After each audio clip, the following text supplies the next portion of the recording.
Oke, selanjutnya kita akan membahas tentang aplikasi hukum Gauss untuk menentukan kuat medan listrik yang dihasilkan oleh benda dengan simetri tertentu. Jadi yang pertama yaitu kawat lurus panjang. Jadi sebuah kawat lurus panjang memiliki kerapatan muatan. Jadi diingat ya, rapat muatan itu adalah lambda. Terus kemudian jarak itu adalah R, jari-jari itu R, R juga, tapi pasti beda lah. Jadi, oh sorry,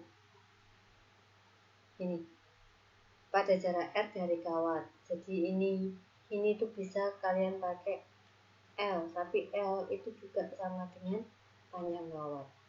Jadi kalau misalnya ada kawat lurus panjang, kawat itu kan biasanya bentuknya silinder sih.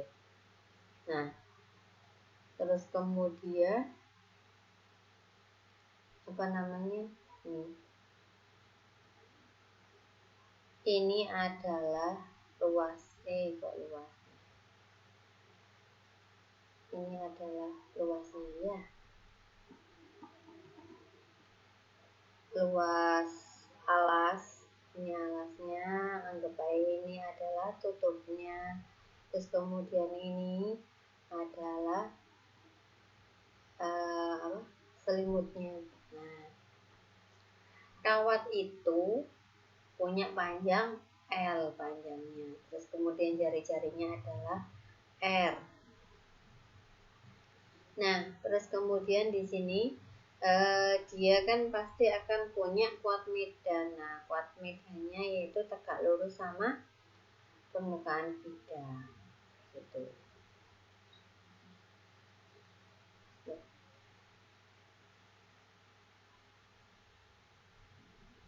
Oke. Nah,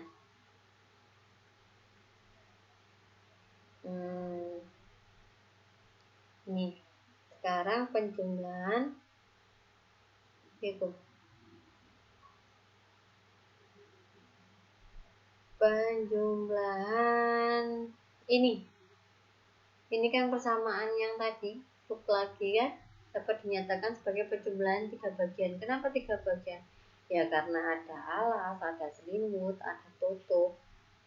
Jadi bisa kita jumlahkan. Ini untuk alasnya, ini untuk tutupnya, ini untuk selubungnya. Jadi ingat ya. Nah, untuk alas sama tutup, karena ini sama-sama luasnya adalah lingkaran, jadi besarnya E itu akan tegak lurus dengan A. Dia akan membentuk sudut theta 1 untuk alasnya, terus kemudian untuk theta 2 untuk tutupnya. Itu. Nah, arah medan listrik menyinggung alas karena arah vektor luas permukaan tegak lurus bidang permukaan itu sendiri, maka arah medan listrik pada alas tegak lurus dengan vektor alas. Nah, kayak gini kan.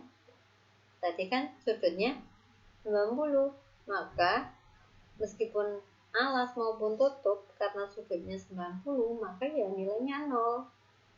Nah, jadi antara yang ini alasnya, ini tutupnya juga sama nilainya 0. Sekarang beda kalau misalnya kita hubungannya sama selubung. Selubung itu apa jenisnya? Selimut yang gak ngerti. Selimut tabu. Nah, di sini dia kan A-nya ke atas, E-nya kan juga ke atas. Nah, sudut yang arah medan listriknya tegak lurus sama selubung, berarti tetanya itu 0. Nah, tegak lurus kan ini, dia kan membentuk sudut 90 tadi ya. Nah, berhubung iki mau A, iki mau E. Lah, berhubung dek selubung iku A karo E ini iku podo sama, maka tetanya adalah 0. Nah, cos 0 itu berapa? 1. Jadi bisa ditulis E3A3 cos theta 3 itu sama dengan E3A3. Nah, A3 luas itu apa? Luas itu kan 2pi R. Nah, karena dia selubungnya itu kan pada keliling lingkaran, terus kemudian dia kan punya panjang, jadi keliling selubungnya dikalikan panjang. Nah, jadi kalau misalnya di total, maka tadi alas, tutup, selubung, ini 0, 0. Nah, ini baru ada hasilnya.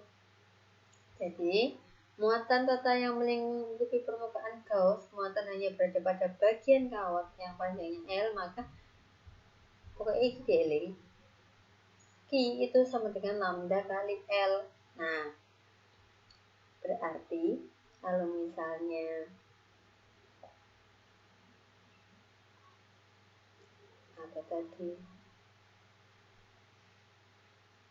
Kalau misalnya ini tadi adalah E-nya, apa tadi? E total ya? Sigma E total Sigma E total I cos theta 3 sama dengan 2 pi R L3 LE3, maka sama dengan ini lambda L per E0. Nah, jadi kalau misalnya kita mau nyari E3 itu adalah ini. Ya, tinggal di ini pindah ke bawah. Terus kemudian L-nya dicoret. Itu untuk yang kawat. Mungkin ada pertanyaan?